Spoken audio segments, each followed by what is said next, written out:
Achille revint triomphant au camp des Grecs, apportant avec lui le corps du guerrier troyen qui hantait les cauchemars de presque tous les guerriers achéens qui craignaient de croiser le chemin d'Hector sur le champ de bataille. Ayant tenu sa promesse, Achille donna ses ordres afin d'enterrer Patrocle. On commença à faire des sacrifices d'animaux et on ordonna que le corps d'Hector soit jeté au sol et laissé aux chiens. Pendant son sommeil, l'esprit de Patrocle rendit visite à Achille. Il enjoignait son ami de se hâter de l'honorer au plus vite par des rites funéraires, car on l'empêchait d'entrer dans le royaume des morts. Achille s'excusa auprès de son ami et lui promit qu'il ferait tout son possible pour accélérer les rituels. Patrocle rappela à Achille quel serait son destin lors de cette guerre. Il lui dit de faire de la place à côté de sa tombe afin de pouvoir être enterré à côté de lui. Ainsi, ils reposeraient ensemble, ainsi qu'ils l'avaient été depuis leur tendre enfance. 12 prisonniers troyens furent tués à coups d'épée sous les ordres d'Achille, car son désir de vengeance était immense. Enfin, Achille offrit ses cheveux en hommage à son ami tombé au combat. Achille avait promis à son père d'offrir ses cheveux au dieu des rivières quand il rentrerait. Il demanda pardon à ce dieu, car son destin n'était pas de rentrer et d'honorer cette promesse. Le grand bûcher fut allumé et Achille put enfin faire ce qu'il avait promis. L'esprit de Patrocle entra dans le royaume d'Hadès et put se reposer dans les champs élyséens. La nuit, la déesse Aphrodite fit couler de l'ambroise dans le verre d'Hector afin que son corps ne se décompose pas, même s'il était exposé aux éléments. Elle garda aussi un œil sur le corps afin de repousser les chiens qui voudraient se repaître. Achille continuait à être anxieux. Il attacha à nouveau la dépouille d'Hector à son char, tirant son corps tourmenté autour du bûcher créé pour Patrocle. Dans la tente d'Achille, sa divine mère Thétis lui rendit visite. Voyant l'agitation de son fils, elle lui conseilla de rendre le corps d'Hector à son peuple.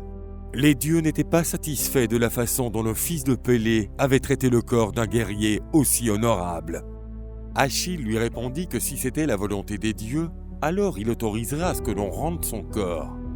Iris, messagère des dieux, alla voir Priam, lui disant qu'il devait se rendre auprès d'Achille pour retrouver le corps de son fils bien-aimé.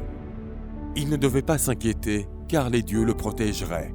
On tenta de dissuader Priam de partir. S'il était capturé par les Achéens, Troie souffrirait énormément. Néanmoins, le roi dit que ses fils qu'il aimait tant étaient morts, et que rien ne leur restait d'eux. Il ferait tout pour ramener le corps du plus glorieux de ses fils. Priam prit une charrette tirée par un âne pour aller jusqu'au camp des Grecs, incertain de l'accueil qu'on lui ferait. Sur le chemin, le roi rencontra un homme qui lui dit qu'il l'aiderait à entrer dans le camp des Achéens. Priam savait que cet étranger ne pouvait être qu'envoyé par les dieux. Arrivant aux portes du camp grec, l'homme mystérieux ordonna à ce qu'on leur ouvre, et c'est ce qui se passa immédiatement. Sous les ordres de Zeus, Hermès escortait le roi pour s'assurer de sa sécurité. Achille fut ébahi de voir cet homme noble entrer dans sa tente.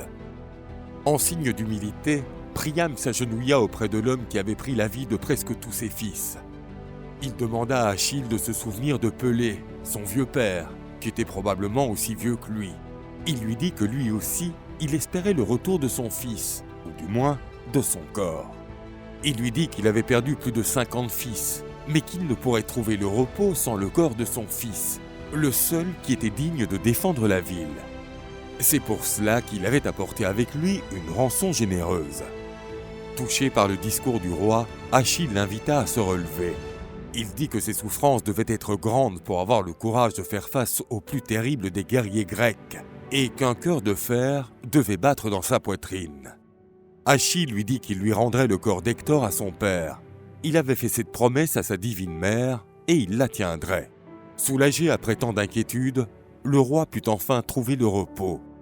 Il se reput et s'assoupit dans la tente d'Achille. Il n'avait pas mangé ou dormi depuis la mort de son fils. Avant que le soleil ne se lève, Priam et sa divine escorte prirent le départ, transportant le corps du glorieux Hector avant qu'Agamemnon ne découvre que le roi de Troie se trouvait dans son camp. Achille s'excusa auprès de l'esprit de Patrocle d'avoir rendu le corps d'Hector à sa famille, lui disant qu'une partie de sa rançon serait placée dans sa tombe.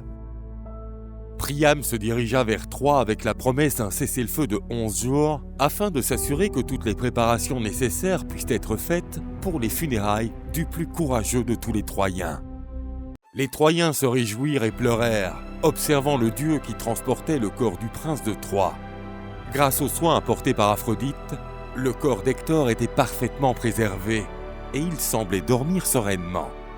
Andromaque, femme du héros, prit la tête de son défunt mari entre ses mains et regretta qu'il soit parti, laissant derrière lui une veuve et un fils qui seraient certainement persécutés par les Grecs. Cela ne permettrait pas au pauvre Astyanax de grandir et de se venger. Le 11e jour de la trêve, le grand bûcher funéraire d'Hector fut allumé au cœur de Troie. Tous les habitants de la ville pleurèrent le départ vers Hadès du seul homme capable de défendre Troie contre les Grecs. L'un des chapitres les plus malheureux de la guerre de Troie venait de toucher à sa fin. Même sans son champion, la ville continuera à se battre jusqu'à son dernier souffle.